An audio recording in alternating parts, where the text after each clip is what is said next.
interesting weekend we have experienced, both in the Premier League and even in other leagues. Well, the title race gets interesting as Arsenal, keeps their hand, at least one hand, on the Premier League title. And for Manchester United, well, for the first time this season, Manchester United is the third best team in the Premier League this season. The third, let's leave it fast. I mean, the third best team, not according to me, but of course, according to the Premier League table. And we talk about also what happened from other leagues, in the Spanish La Liga and the German Bundesliga, the Classical Derby. Well, we all thought it was going to be one-sided, but I think it gave more than we all expected. Ladies and gentlemen, these are our 4 top talking points from the weekend. And I've got Fahad and Tunde here. Tunde is very excited. Obviously. He was scared. He was very scared. You were scared on Thursday. No. I said I was thinking, can we keep a clean sheet or not? And I said, you said 3-1. Wait, but you said Liam Rosino would not want to lose 3 times to Arsenal. Yeah, so you were skeptical. Wait, sometimes you read you read in between the lines. You predicted you were going to win, but you said in your analysis you were not sure that Arsenal could get a win because you thought Liam Rosino was going to come. I was expecting a challenge from that. They gave it. So let's be honest. But we're not confident about the win. But we won. That's what I said. And I predicted 3-1, so it's not bad. 2 corners. Okay. Game of corners. And of course, for Fahad is blowing right now. Obviously. Yeah. Although we have to, because Fahad is a coat of many colors, we have to ask him which one of the teams are making him happy. No, definitely has to be Bayern Munich. You see? Has to be. You see what I'm saying? When I said it's Bayern many colors. 4 or 5 girlfriends. There will be that one. No. It's bright.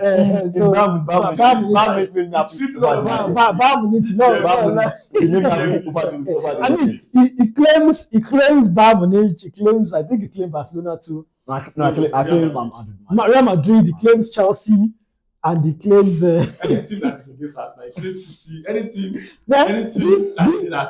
this weekend now will be Brighton. This week will be Brighton. Anything Arsenal is facing. But let's quickly talk about some of the top talking points we'll do for this today.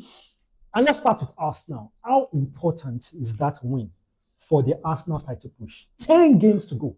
After we drew Wolves match, even I was saying, that win is over. Because a draw to Brentford and Wolves, I wasn't expecting Arsenal to just have the maximum point against Tottenham and Chelsea after playing draw against those two mid-club team. So, but here we are. The title. Actually, they are not mid; they are bottom. But no wala. So here we are. 3 points, 4 goals against Tottenham, 3 points, 2 goals against Chelsea. Those points are very, very important. Now the team spirit is high. Now we are going to the next stadium. Another maximum 3 points. Does it matter really? Because there are some legends who are not legendary who are saying that Arsenal may be the most, how do I put it now? I don't want to say undeserving, the most uncontrolling Premier League champion that we've had in the last couple of years, in the sense that when Liverpool played, won the league, they were dominant. They defeated teams with reckless abandon. When Manchester did their 4 consecutive wins, they demolished everyone in their path.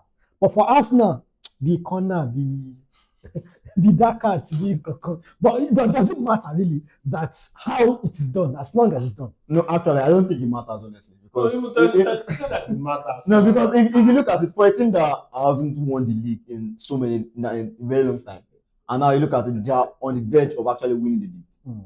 So the thing is, it doesn't matter as long as you're getting the 3 points. So a lot of people complain, they are playing corners. It's not about them. They are scoring the corners quite alright. What of the teams that are defending the corners? Why can't they defend the corners as well? So that's the issue. When a lot of people say, these people they score a lot of corners, I'm like, okay, why not complain about the team that is also conceding corner It's kicks not. as It's well. kind of not part of the game. Corner kick is definitely it's part of football. It's a legitimate way of scoring goals. Mhm. So indeed, this season we have so many teams score score a lot of corner kicks, and I think we scored more corner kicks this season than they did throughout the whole of last season. So it's not the Arsenal that's scoring corner kicks. Even other United are scoring corner kicks as well. Chelsea are scoring corner kicks. Chelsea are scoring corner kicks. So But there's only one thing with that cat, brother. Let's move on. That cat. It was possible that started. And Roma Sanchez was complaining that it was fun. By the way, no serious club that wants to succeed will have Roma Sanchez as a right now, it looks to be like the Spanish team sports choice goalkeeper from being third. I don't expect him to still be selected. Actually, I mean, Definitely. I expect Kepa to even be ahead of him. I expect Garcia. Exactly. There is Unai Simon now. Yes, There is Raya. Raya. There is Joan Garcia. So This guy honestly, should be ahead of you. I don't even if I think right now Kepa has done more to deserve a Spanish call-up than Sanchez. Honestly, I mean the first signing for Chelsea this summer has to be a goalkeeper. Let's be honest. Firstly, back to that point. Liverpool won the league. Robertson and Arnold, I think they had over 10 assists each. Liverpool were crossing and they were scoring with corners too. So now back to the point we're talking about now. So it's not only Arsenal that are scoring corners. Manchester United won the league with 74 points at some point, so they were not dominant when they were winning the league. Now, so coming back to so it's just that cat. It's not that cat. So you just have a strategy and master it. That's mastery. Master it. Corner is for everybody. Brentford has mastered throw. And it's working for them. Just master. That's mastery. Just master something and use it. Whenever the door looks locked, whenever there are 90 men behind Arsenal doors, that's when you use corner as a weapon. You play weapon. But let's talk about Chelsea. How long does William Rose not have now? Because honestly, on a surface level, I don't think it's acceptable for him to lose 3 times to Arsenal within the space of 2 months. How long does he have really? And yeah, it has been said that according to his contract, if Chelsea does not make top 4, he will not. He will have to go. Right now, Chelsea 6. It's very difficult for Chelsea. It looks impossible for Chelsea. You look at the next run of games for Chelsea. They play Aston Villa. Right now, this season, they still have to play Aston Villa. They still have to play Manchester City. They still have to play Manchester United. No, I'm not even talking about Premier League. They still have to play Manchester United. It's not looking likely, is it? And looking at the available players, Was it a mistake to appoint him? My question was for regarding yesterday. Why was Palmer on the pitch in the second half? He's still the best player. You can't think about Palmer. Then who else are you going to bring for Palmer? Esteban was injured too. So you're talking about Gittins and Garnacho. Okay, yes now. Immediately Garnacho came in. He almost scored a goal with that cross, that Raya save. That was an outstanding save. Palmer did nothing. Palmer did less than nothing. Palmer was a negative for Chelsea yesterday. At some point in the second half, Palmer snatched the ball from Saliba. I was expecting him to drive the ball, pass the ball, and Palmer just released the ball back again. There was a situation in the first half. In the box, Palmer had a chance to shoot the ball, but the Maes was coming with his legs, and Palmer ran off. Try to but for coaches, let's talk about this. For coaches, it's usually dicey when your best player is not performing. Do you drop? For example, we saw in the last couple of weeks or months, Saka not having a goal or assist, but still over Madueke, who was obviously scoring. Ateta still prefer because he's your best player. It's hard to drop your best player even when they're not performing. You know, there are levels to these things. Saka is not provided the goals and assists, but Saka is still creating some chances. Saka is still taking. Palmer still scored a hat-trick like how many? 2 penalties. It's still part of football. No, I'm not talking about those matches. I'm not against him starting Palmer. I'm against Palmer starting the second half. If you look at the so it should have been an halftime substitution. Honestly, it was so obvious. Even that's Chelsea's on the Arsenal was to anyway, but that Palmer should not even start the second half after that yesterday. Palmer was not zero. Palmer was a negative for Chelsea because they were still giving him the ball and he was dispossessed several times in that game. And even looking at Arsenal too, Saka should not even finish the game at Arsenal said. I even prefer Ateta should change Saka rather than Trossard that he changed at some point in the game because Saka was also Saka and Eze almost throughout the entirety of the second half they were they were no longer in the game. That was why Chelsea was able to dominate at the beginning of the second half before Arsenal scored the goal. So I don't know why Arteta had to let Saka stay there and Eze stay there. Gyökeres wasn't scoring that game, but Gyökeres was still a thorn in In the Chelsea's flesh of, flesh. yeah. So it was giving them problem, creating problem for the defense. They could not attack. Immediately he removed Gyökeres. Even though Chelsea was 10 men, Chelsea started attacking us. After 10 men, Chelsea had 114 passes, Arsenal had 56 passes, and which is an insult to Arsenal. Yeah. So, but then congratulations to Arsenal on that win. I mean, 2 London derbies back to back. That's what deal. King of London. Now, moving to the next, our second talking point. Let's talk about Manchester United. First, Sesko is better than Gyökeres. Let's leave that. Don't forget that. Well, that's an insult to Gyökeres. Wait. Shall I explain? Okay. And I'll give me the time to explain. Yeah. So Gyökeres has 10 goals. Sesko has 8. Okay. But Gyökeres has scored 2 penalties. That's 1. Which means both Sesko and Gyökeres have scored the same outfield penalty. Wait now. Wait. I can't collect. You said you allowed me to explain. Which means both Sesko and Gyökeres have scored the same number of open play goals. Definitely. Now, the problem is Sesko was playing for Manchester United that struggled for the first half of the season. That practically did not even start. Gyökeres has started for Arsenal from the first game of the season. Sesko was on the bench to Arsenal, Manchester United, Old Trafford. Sesko was on the bench. Gyökeres started, and Gyökeres has been the starting striker for title for number 1 team with 10 goals. 10 goals. Sesko is better. Thank you very much. Now, firstly, with the help of Gyökeres, Arsenal is at the top of it. He's not there. He's No, it's part of the team now. So if you are talking about Arsenal now, we will mention Gyökeres. It's part of it. It's our main man. He helped with 10 goals, 2 penalties. Yes, he has done his part. Who helps a title winning team with 10 goals, please? Yes, he has done his part. As a striker. A title winning team with How much did you buy Gyökeres? How much did you buy Gyökeres? Wait, a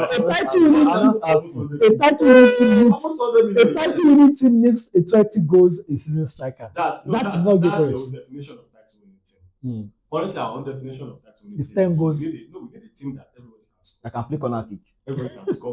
You need to know how to play corner kick. Thank you very much. So now, with the help of Sesko, so why am I mentioning Sesko? You know that Sesko is that guy. You are the top of the league. We are in the final of the Carabao Cup. We are still in the FA Cup, and we are in the knockout stage of the Champions League. With your Sesko in your team, we are. How many goals did Gyökeres score in this year? How many goals has he scored? How many goals has he scored in Carabao Cup? How many goals has he scored in Carabao Cup? It's not the only player Arsenal have. Football is a team game. Just the question you are supposed to ask, where is Gyökeres' team? So wait. At the end of the season, who can I golden boots? At the end of the season, both Gyökeres and Sesko collect golden boots. Now, talking about even each team, you spent more than us during the transfer window. No. We're talking about the strikers. Yes, now. So their impact on the team, being a team game, is obvious in the team's results. Okay, all right. Leaving that, let's talk about Manchester United. Up to third, they had to do it the hard way at Old Trafford. Went behind early in the game as early as the 5th minute. They were already behind Lacroix. It was it was eventually the villain. Because that red card was very important. It was a red card and a penalty. It was very important for Man. Yes, for Manchester United, for how the game turned out. Yeah, it was important. A red card, a penalty, and then Manchester United just took over from there. But first, let's talk about how important was this win for Manchester United? Well, honestly, it was really, really important because if you look at it, they knew Aston Villa had already lost to Wanderers, and they felt okay, we need to win and to actually go top because if they won, definitely they'll go top of Aston Villa. They'll be on the same point, but they'll be ahead of Aston Villa based on goal difference. So definitely, it was a very, very important 3 points for Manchester United. But then let's talk about the most important moment in the game. Was that actually a penalty? That was a free kick and a red card. Because that was a free kick. Yeah, definitely. So because though Lacroix was stupid. Sorry, we're on the net, but Lacroix. No, we were allowed to. He messed up because being an experienced defender, you only you can badge and release. Exactly. You Not can bad. see. You don't need to hold. Yes, See, you don't have to. when a player is in motion, just a little disturbance is enough to derail and His decision was okay. Defender. He flexed you don't allow somebody run past you like that. But touch and release. I think that moment kind of made me remember what he used to do when he first came to Crystal Palace. Because when he first came to Crystal Palace, he was a very, very rash defender. He was always flying into tackles, going into midfield when he didn't need to. And I felt like over the years, he has kind of calmed down. Matured. He has matured over the years. But then the foul he committed against Kuna just made me look, okay, just felt like maybe is that part of him is being a rash defender is still in him somehow. But then honestly, it was, to me, I just felt the foul started from outside the box, and when he left him, that was on the edge of the box, and Cunha actually fell in the box. Now he sold it, but I think the fact that it was already on the line, that was what made them decide, okay, this is a penalty. Now, they used to talk about clear and obvious error. The referee already blew for penalty. Yeah. Did you think that maybe there wasn't enough evidence for him to overturn himself? No, I think even watching that game, because I watched the game, I believe he made two decisions. Because the way he stretched his hand at the first instance was looked like a free kick. Yes. And then Maguire ran to him, and then he stretched, maybe probably when he got closer to the situation, he decided to choose a penalty. Then probably he asked the VAR to review his decision. And during the VAR review, probably they were asking to just. But if normally when the VAR sends the referee to the screen, it means that they've done something that they need to change. Yes. So how come he went to the screen and still stayed with this? You know what? Part of the problem I think happened that day was how many seconds did he use on the screen? I think he only watched it once. If you look at it, at times, referees take their time to watch the scene over and over again from different angles. Yes, but that just when they watched and came back, made the verdict, gave the guy red card, and still pointed his hand to the penalty. And the thing about VAR is that VAR right now is not actually to referee a game; it's actually to help referees. So, unless there's a clear and obvious error the referee made a clear and obvious error, that's when VAR can actually overturn the decision. So it just felt like, okay, did he make a clear and obvious error in the penalty giving the penalty to Manchester United? And that's why they told him, okay, you need to go to the monitor. And the only time he can change his decision is if he felt, okay, I've made a clear and obvious error. And he also felt, okay, he didn't make a clear and obvious error. So he decided to give the penalty. He stuck with his earlier decision and give the penalty as well. So I think he would have communicated the decision to those in Stockley Park and would have said, okay, since you didn't make a clear and obvious error, let's go with the on-field. Let's go with the on-field. But then I believe, if we do watch the Premier League at times when they want to check something critically, the way they zoom in and everything, that wasn't critically checked. It was very quick, almost rushed. Decision, and I think that was because prior to that incident, Manu was not really in the game. That's why I said it was a turning point. Yes, Manu was not really. It was after the red card, and everything just changed. And I didn't need it was a red card and a free kick. Then if one goes down, the Palace will still feel okay. At least we still have a go at hand. But then that penalty changed the momentum of the game because once Bruno scored the penalty, it was a draw already. For finally on this talking point, is it growing highly impossible now not to retain Carrick? Well, the thing is, it's a very dicey situation. Because at some point, and we are getting to that point where it will almost look criminal for you to, at the end of the season, say, thank you for coming, go. Yeah, it can be very easy for us sitting out here, okay, to actually look, okay, he's winning games right now. Let's not forget, one of the reasons why is that United are not in any competition. They are just playing one competition. So they have more resting days than those that have been playing. They are playing in 3 competitions. And let's not forget, they are playing against people that are playing in 3 competitions. Europa League is there. Arsenal Villa are playing in like 2 competitions. Chelsea like 3 competitions. Liverpool as well 3 competitions. So it's only United that is playing in 1 competition. So it's very criminal for him not to actually make the top 4. So if after saying that, if United was there, but Amorim never made it into the top 4, top 3. I think it would take I think it would take a bit of bottling now for him to, from 3rd, drop out of the top 5. I don't think it's possible. I don't think No, no, with, it's with, football, with the way but with the way United is going right now, I don't think they can actually bottle that top 3, top 4 that they are in right now. I just feel the only time is up from here. They can only continue winning games and maybe draw Well, games. it looks like Ineos have a decision to make because how do you let go of a man who is doing well? It's almost unheard of, but then we keep our fingers crossed. And let's leave the Premier League for our remaining talking point. Let's talk about the Classica derby. Dortmund against Bayern Munich. We didn't expect what we saw. I mean, Honestly. Dortmund scored first. Dortmund gave Bayern Munich a game, a fight. And even though they lost, they can hold their heads high. Yeah, I mean, coming from And it ended 3-2. yeah, coming from the fact that they actually bottled a 2-goal lead in the UEFA Champions League, the fans definitely wanted a reaction, and they gave their reaction. They scored first, and it felt like maybe Bayern might be losing that momentum and gap again, maybe to 5 points. So all of them, yes, Bayern definitely had quality, and they had Hurricane, they had I mean, it was they went ahead, they went behind, and then they came back. Yeah, so I don't for Niko Kovac and Borussia Dortmund, I just feel they should just stick with finishing second, because I think that's where they can finish. Because right now, Bayern Munich 11 points ahead, 10 matches left. The best they can finish. The best they can finish. German Bundesliga. I love that league. The best they can finish is second. That's just okay, definitely. And of course, last but not the least, well, how long before the Senate Paletti loses his job? Because in the last 3 weeks, it's been horrible. First they were walloped by Como, and then walloped by Galatasaray. Even though second leg they tried, but still they didn't qualify. And then almost beaten by Roma. They were fortunate yesterday. Almost beaten by Roma. I didn't think it was a terrible. That would have been disastrous for Juventus. But then those 2 direct goals, it just came in their favor. I don't know how Juve got degraded to this level. Juventus was relying on Jeremy Boga.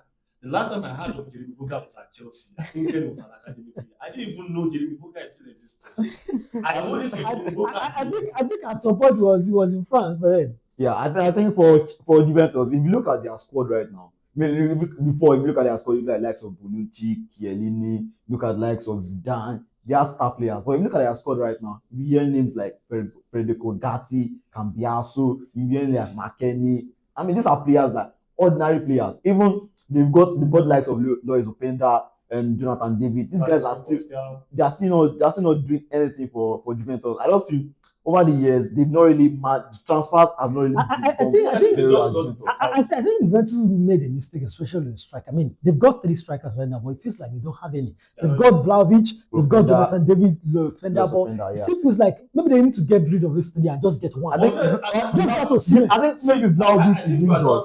That's why Vlahovic is injured. Yeah, but it still feels like just get rid of these 3 and just get Osimhen. Just get one guy that can do the job. They wanted to get Osimhen. Osimhen said so, but I think it was an issue with Roma. But I wasn't talking about that. Let's talk about the defense, because most of this we've known Juventus for over the years. They used to have one of them. No, they are having like Kelly at their back. They used to have Cannavaro. They gave us Bonucci, gave us Chiellini. All of those gave us Bazzagli. Now you're talking about the likes of Gatti. It's not as if when both Chiellini and Bonucci were also their academy players, we didn't know them. We only knew them at Juventus. But I think it's the mentality that is lost. Let's look at even the Italian league as a whole. Initially, before you can score an Italian team, even in the Champions League, you struggle, because when you talk about defense, physicality, and discipline, that is always apportioned to them in Europe. But now, where is it? Even in Italy, that is considered their champion. Well, definitely the old ladies have they are out of fashion. And these are some of our talking points, definitely 4 our talking points from the weekend. It was definitely an amazing weekend, and we have thoroughly enjoyed it. Definitely. And of course, don't forget to subscribe to our YouTube channel, and of course, follow us. Thank you, Chelsea family. Thank you. On all our social media platforms.